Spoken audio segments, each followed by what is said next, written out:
ప్రభునందు ప్రియ విశ్వాసులకు శుభమని పలుకుతూ ఈనాటి బంగారు పరిగ ధ్యానంలో కొన్ని తలంపులు మీకు అందిస్తూ మరొక చక్కని దేవునికి ఇష్టమైనవేవి అనే అనుభవాన్ని మనం చెప్పుకుందామండి. దేవుని కృపలో మనల్ని ఎప్పుడు కూడా ఆయన ఓడిపోనివ్వడు. మన ఎప్పుడు విజయోత్సాహం నింపే దేవుడు.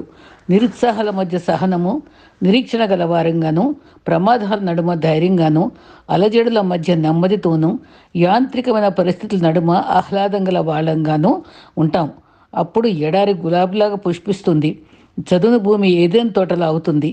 ఇదిగో సదాకాలము నీతోనే ఉన్నా అన్న ప్రశస్త మాట అట్టి క్రైస్తవునికి నిరంతర అనుభవం చూపుతుంది. ఎవరు ఆయన అధికంగా ఎరుగుతారో వారు ఆయన శ్రేష్టంగా ప్రేమిస్తారు. అందుకనే ఆయనతో దినదినంబు యేసుకు దగ్గరగా చేరి ఆయనతో సన్నిహిత సంబంధాన్ని పెట్టుకుంటే మనం గొప్పగా ఆరాధించగలం. ఆయనే మన నిరంతర సహవాసి, ఆదరించేవాడు, సలహాదారుడు, చెదికాడు, మన అంతరంగంలో నివసించి మనపై జాలిపడేవాడు, భరించేవాడు, పరిశుద్ధపరిచేవాడు, సంతృప్తిపరిచేవాడు, పరీక్షలు, నిరాశ, సంఘర్షణ వద్ద, నష్టం వద్ద నిలిచి ఉండే ఆశ్రయం ఆయనే. అద్భుత యాంత్రిక తత్వం వద్ద, పరీక్షల మధ్య మన బలానికి రహస్య ఆధారం కూడా ఆయనే. ఆయన మార్గదర్శకత్వము నేర్పిస్తాడు, కాపాడుతాడు కూడా. మన జీవితాల్లో కారు మేఘాల మధ్య బంగారు రంగు అద్దేవాడు ఆయన. ప్రతి తుఫాను అనంతరము తుఫాను చెదిరిగిన ఆకాశాన్న వాన వెలుగు 7 రంగులద్ది మరలా నిశ్చేత రెయిన్బో లాగా కలగజేసేవాడు ఆయన. మన యాత్రా మార్గం అంతట్లో మన స్నేహితుడు, సహోదరుడు, హత్తుకుని ఉండేవాడు. దావీదు యోనాతాల్ని మించిన మహిమగల ప్రేమ చూపేవాడు ఆయనే. మన మాటలతో ఎన్నటికీ వ్యక్తపరచలేనంతటి గొప్ప ప్రేమగల దేవుడు ఆయనే మన సమస్తం అయి ఉంటాడు. అంతేకాదు, మన జీవితాల్లో గతంలో ఎప్పటికీ కూడా తలంచుకుంటే మనకి ఎంతో తేడా ఉంటుంది. ఏంటంటే గతంలో ఉండే జీవితాలు మన తరం ముందు ఎలా జీవించారు, ఈ తరం ఎలా జీవిస్తున్నామో ఆలోచించుకుంటే, ఆనాటి తరము ఈనాటి తరము ఆలోచిస్తే దైవ సన్నిధి కొందరు వాగులు దాటింది ఆనాటి తరం. ఈనాడు దైవ సన్నిధి మన ఇంటికే రావాలనుకునేది స్వార్థంగా ఉంటుంది. దైవ సేవకుని చూసి గడగడలాడింది ఆ రోజుల్లో. దైవ సేవకుడే దైవ సేవకుడు మనల్ని చూసి గడగడలాడాలని కోరుకుంటున్న తరంలో ఉన్నాం. దైవ కార్యంలోనూ సంపద అంతా ఇచ్చింది ఆనాటి సంఘం. సంపద కోసం ఆయన దేవుణ్ణే కావాలనుకుంటుంది ఈనాటి తరం. దైవ సేవ కోసం లోకేచ్ఛలను తుచ్చంగా ఎంచుకుంది ఆనాటి తరం. కానీ ఇప్పుడు బంగారమే అనుకుంటుంది ఈ లోకేచ్ఛలు. ఆత్మీయత, ఐశ్వర్యం అనుకుంటుంది ఆనాటి తరము. ఐశ్వర్యం కోసం ఆత్మీయతను తాకట్టు పెడుతుంది ఈనాటి తరం. అంతరంగంలోంచి పెళ్ళొప్పుకున్న భావాలను పాటగా పాడింది ఆనాటి తరం. రాగము, సంగీతం తప్ప ఏ నాకెందుకులే అని ఏది ఏ మాట పడితే, ఏ రాగం పడితే ఆ రాగంతో పాట పాడేసుకుంటున్నారు. వాక్యం అనుసరించవలసింది ముఖ్యం అనుకుంటుంది ఆనాటి తరము. వాక్యంలో పరిజ్ఞానం ఉంటే చాలనుకుంటుంది ఈనాటి తరం. పరిశుద్ధత పరమార్థం అనుకుంది ఆనాటి తరము. పైపే మెరుగులే కావాలంటుంది ఈనాటి తరము. ఈనాటి తరంలో మనం ఆనాటి అనుబంధాలని మనం మళ్ళీ నెమరు వేసుకొని నూతన ఉజ్జీవంతో, నూతన ప్రేమతో, నూతన అంకిత భావంతో జీవించడం మన కర్తవ్యమని మనం ఎప్పుడూ తలంచుకోవాలి. సరే, ఈనాటి దేవునికి ఇష్టమైనవి ఏంటి అనేది మనం ఆలోచిస్తే, నిజంగానే ఒక ఆయన భక్తులు చెప్పిన మాటల్లో, విమాన ప్రయాణం చేసేటప్పుడు ఆ ద్వారం తెరిచే వరకు మనం కనిపెట్టుకునే ఉండాలి. తొందరపడితే ఆ ద్వారం తెరవదు. సరిగ్గా ప్లేన్ వచ్చినప్పుడే అది తెరుస్తారు. అప్పుడే మన లోనికి టికెట్ చూపించాలి కదా. అలాగే మనకు వెయిట్ అనే అనుభవం, ఓర్పుని, విశ్వాసాన్ని దేవుడు కూడా మనకు పరీక్షిస్తూనే ఉంటాడు. ఒక్కొక్కసారి ఎస్ అంటాడు మన ప్రార్థనలకు, ఒక్కొక్కసారి నో అంటారు, ఒకసారి వెయిట్ అంటారు. ఒక పాపకట ఐస్ క్రీమ్ అంటే ఇష్టం కదా, పాపకు నిండా జలుబు చేసిందట. తండ్రి నేను కొన్నమ్మా అని అంటే, నువ్వు నాకు డబ్బులు లేవా, నాకు తేలేవా అని విసుక్కుందట. అప్పుడు నీ పరిస్థితి బాగాలేదు, నువ్వు ఇంకా కోల్డ్గా సఫర్ అవుతావు కాబట్టి నేను ఇవ్వలేను అని చెప్పాడట. దేవుడు కూడా ఒకసారి మనకు అవసరం లేనివి, మనకు హాని కలిగించి ఇవ్వడానికి ఇష్టపడ్డాన్ని మనం గ్రహించుకోవాలి. మనం కోరుకుంటాం కానీ అది దేవునికి ఏది మనకు ఉచితమో అదే ఇస్తాడు. 2 కొరింథీ 5:9 కావున దేహమందు నా దేహం విడిచినను ఆయనకి ఇష్టలుగా ఉండవలనని మిగుల ఆపేక్షించున్నాను. ఇది మొదటి పాయింట్ అండి. 2 కొరింథీ 5:9 మరి ఆయనకి ఇష్టలుగా ఉండాలని ఆశిస్తూ ఉన్నాడనమాట. దేవునికి ఇష్టలుగా ఉండటం మన కర్తవ్యం. మళ్ళీ శ్రేష్టమైన విషయాలు కొరింథీ వారికి ఎప్పుడూ మరి చెప్తూనే ఉన్నాడు. మరి ఏం తినాలి, ఏం తాగాలి, ఏ విమర్శలు ఉన్నాయి, ఎలా సరిచేయాలి, ఎన్నో ప్రశ్నలు వాళ్ళకు ఉండేవి. అన్నిటికీ ఓర్పుగా విలువగా పౌలు కొరింథీ 1-2 పత్రికలో జవాబు ఇచ్చాడు.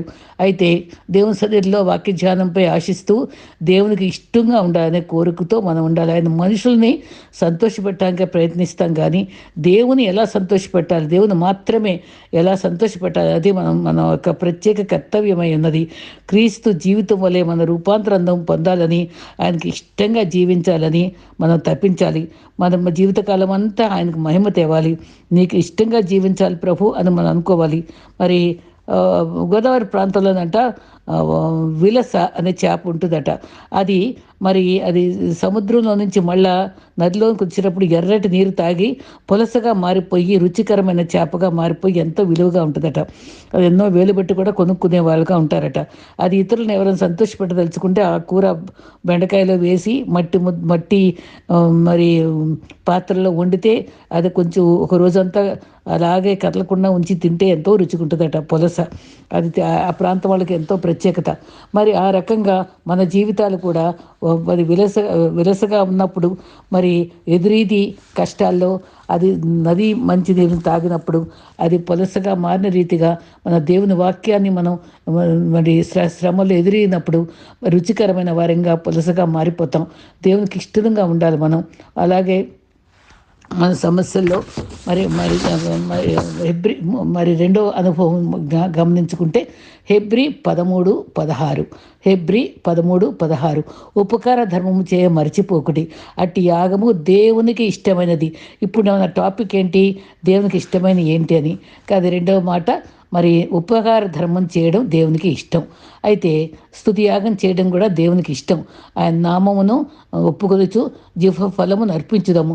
అందుకే భక్తులు ఒక మాట, ఇవే మాకున్నవి, ఇవే మాకున్నవి, వినగల చెవులు, కనగల కనులు, నీ స్తుతి పాడే స్తుతి గీతములు, ఎంచి చూడయో చించి చూడగా నావన్నీ నీవే కావా, ఇవే మాకున్నవి, ఇవే మాకున్నవి. ఇది ప్రత్యేకమైన వచనం ఏంటంటే, ఎడ్లకు బదులు మాదు పెదవులు స్తుతి యాగముగా అర్పింతుము దేవా, ఏమియ్యగలను నీ సన్నిధిలోనా. ఎడ్లకు బదులు మా పెదవులు ఇస్తున్నామని చెప్పాడు. ఆ జిహ్వ ఫలం అర్పించడం అంటే మన పెదవులతో స్తుతించడం అండి. మనం ఏం బదులు కోరట్లేదు. మన విరిగిన హృదయంతో ఎడ్లకు బదులుగా మన పెదవులతో ఆయన్ని కీర్తిస్తూ స్తుతించడమే ఆయనకి ఇష్టమైన బలి. అయితే మన కరోనా వల్ల ఎన్నో మిలియన్లు చనిపోయారు. 20 లక్షల మంది దాకా మరణించారని లెక్కేశారు. మనం సజీవంగా ఉన్నామంటే ఎంత కృప కదా. అర్హులేనంగా మనం చేశాడంటే ఆ ఉపకారం మనం చేయడానికి, మనం ఇతరులకు ఉపకారం చేయడానికి మనం మర్చిపోకూడదు. ఎన్నో రకాలుగా మేలు చేసిన అనుభవాల్లో మనుషులు కూడా మనం గుర్తుపెట్టుకోవాలి. ఆయన చేసిన ఉపకారాల్లో దేన్ని మరవకూడదు. అట్టి యాగం ఇష్టమైంది. ఇబ్బందులో ఉన్న వారికి మేలు చేయాలి. ఒక ఆవిడట మరి నాస్తికులైన ఒక వ్యక్తి దగ్గరికి రోజు వెళ్ళి కాఫీ ఇస్తూ ఉండేదట. ఎంతో ప్రేమతో ఇస్తూ గాడ్ బ్లెస్ యూ అని చెప్పేదట.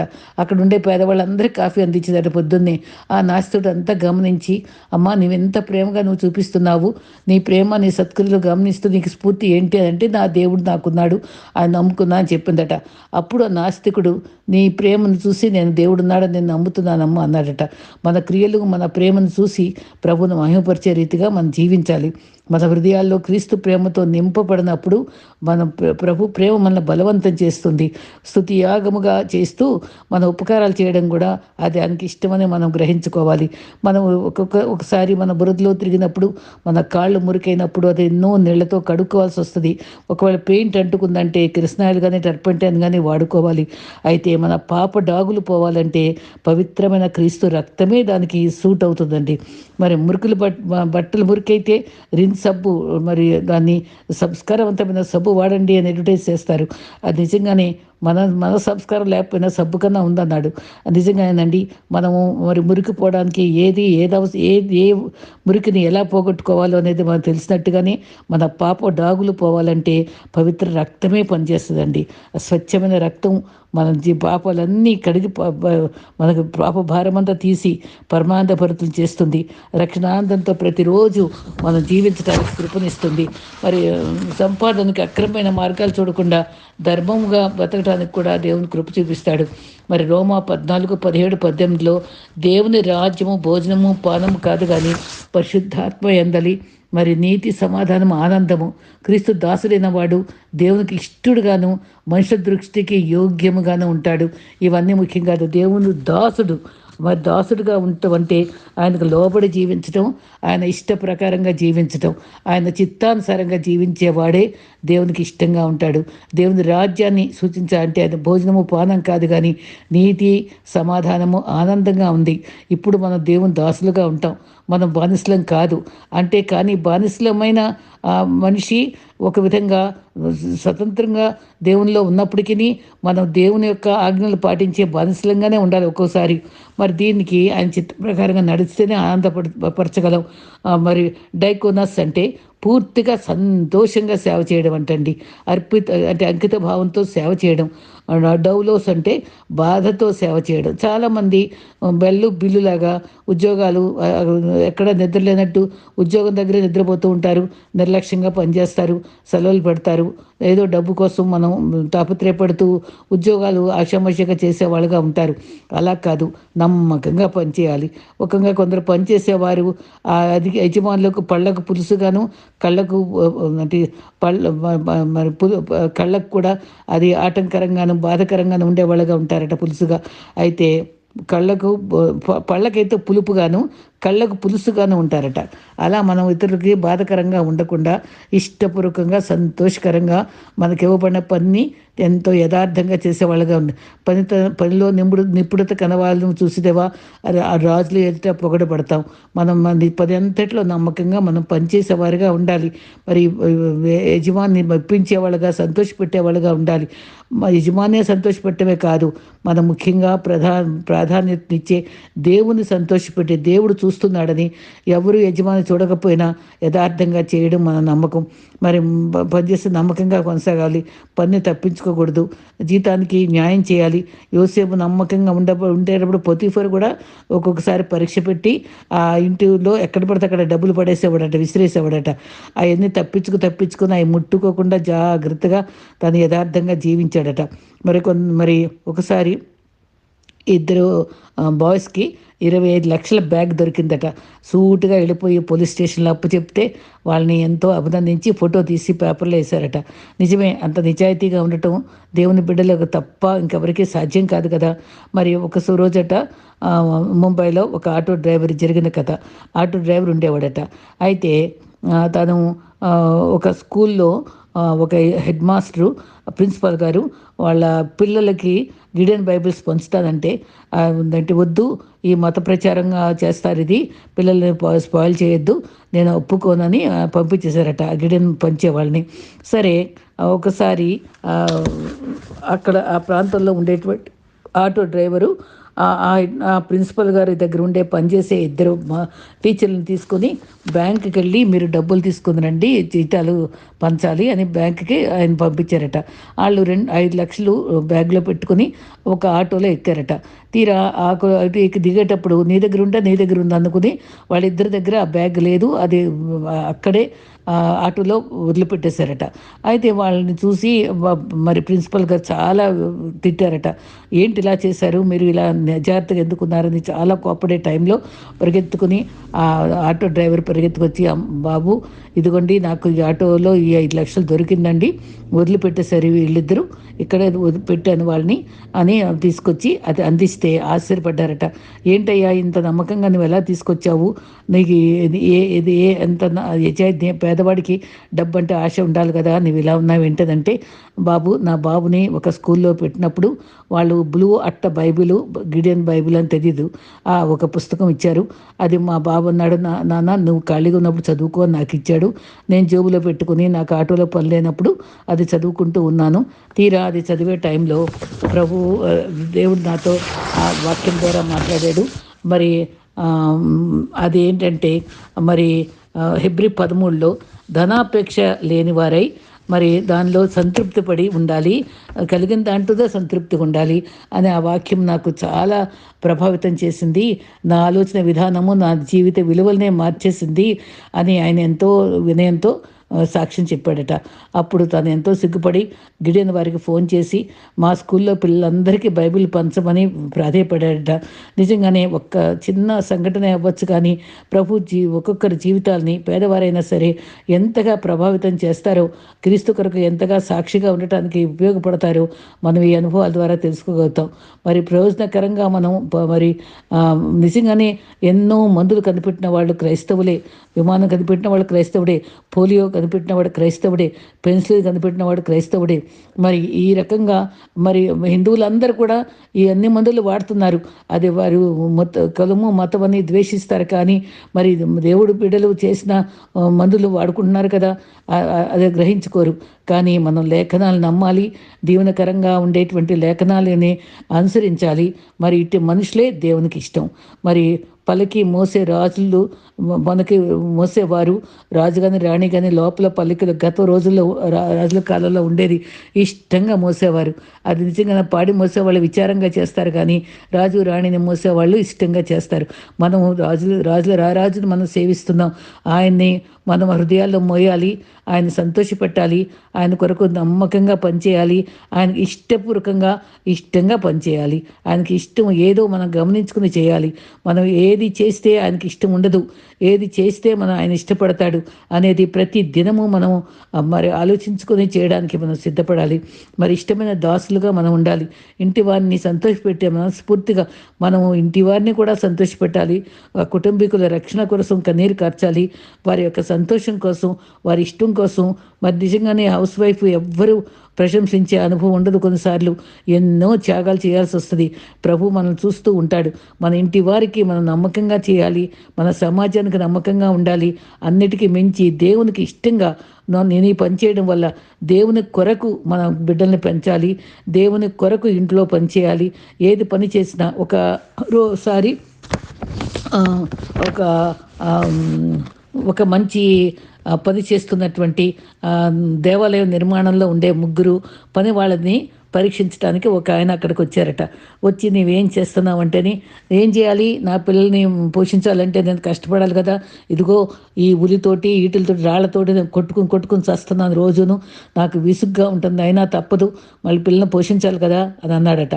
ఇంకొక ఆయన ఉండి, నేను మరి డబ్బు తీసుకుంటున్నప్పుడు నేను పని చేయాలి కదా, ఏదో రకంగా చేసేసుకొని మరి నా పని ముగించుకొని నా కుటుంబాన్ని పోషించుకోవడానికి ఏదో తిప్పులు పడుతున్నానులేండి అని కొంచెం ఆ మొదటి వాడి కన్నా కొంచెం మంచి మనసుతోటే చెప్పాడట. మూడో ఆయన దగ్గరికి వెళ్ళినప్పుడు ఆయన చెప్పాడట, నేను మహా పవిత్రుడైనటువంటి దేవుని ఆలయాన్ని కట్టడానికి బహు ఇష్టతతో మరి గౌరవంతో ఆయన పని చేస్తున్నానని హృదయపూర్తిగా నేను ఈ పని రోజు ప్రార్థనాపూర్వకంగా నేను ఈ పని నిర్మిస్తున్నానండి.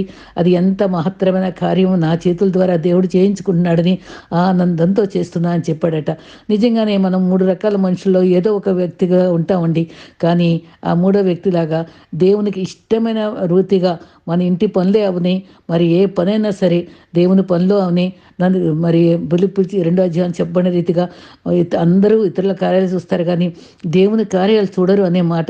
ఇతరుల కార్యాలు చూడరు, ఇతరుల కార్యాలని మనం మనస్కరించాలనే రీతిగా మనం ఎప్పుడు కూడా లుక్ అరౌండ్, లుక్ అప్, కొండల తట్టు కళ్ళెత్తుచున్నాను, లుక్ అరౌండ్, మన సమాజ చుట్టుపక్కల ఏముందో మరి లుక్ బ్యాక్, వెనక ఏ అనుభవాలను జ్ఞాపకం చేసుకోవాలి, ఏ అనుభవాల్ని మరి మర్చిపోవాలి అనేది జ్ఞాపకం చేసుకొని మనం నమ్మకంగా మరి దేవుని వైపు చూస్తూ అది దేవుని కొరకు యెహోవా కొరకు ఎదురు చూసి వారు నూతన బలం పొందుతారు కనుక ఆయన వైపు చూస్తూ ఆయన నిత్యత్వంలో మనం పాలువారం అవటానికి, నమ్మకంగా క్రైస్తవ జీవితాన్ని మనం కొనసాగించడానికి, ఆయనకి ఇష్టంగా బ్రతకడానికి మనం పూర్తిగా భూమి మీద జీవించడానికి సిద్ధపడాలండి. అయితే దేవునికి ఇష్టంగా ఉండాలంటే ఇంకొక మాట ఉంది, సామెతలు 12:22. సామెతలు 12:22. అబద్ధమాడు పెదవులు యెహోవాకు హేయములు, సత్యవర్తనులు ఆయనకి ఇష్టలు. సత్యవర్తనులు అంటే సత్యాన్ని అనుసరించేవాళ్ళు ఆయనకి ఇష్టం. అబద్ధానికి కాళ్ళు ఉండవు, ఆధారాలు ఉండదు. కానీ సత్యం మాట్లాడేవారు దేవునికి చాలా ఇష్టం. సత్యం మాట్లాడేవారికి తొందరపాటు ఉండదు, ఒత్తిడి ఉండదు. మరి ఎప్పుడు నిద్రపోయి లేపినా అదే సత్యమే మాట్లాడతారు, తడబడరు. అయితే అబద్ధం ఆడేవాళ్ళే తడబడతారు. ఒక చిన్న బాబు నీకు ఎన్ని మార్కులు వచ్చినాయంటే ఒకరికేమో 99 అన్నాడంట, కొందరికి 88 చెప్పాడంట, ఇంకోళ్ళు 69 చెప్పాడంట. అసలు యాక్చువల్గా వచ్చింది మార్కులు 29 అట. అందరూ కలిసి ఉన్నప్పుడు ఎరా అసలు నిజంగా చెప్పు నీకు ఎన్ని మార్కులు వచ్చినాయంటే మర్చిపోయాను అన్నాడట.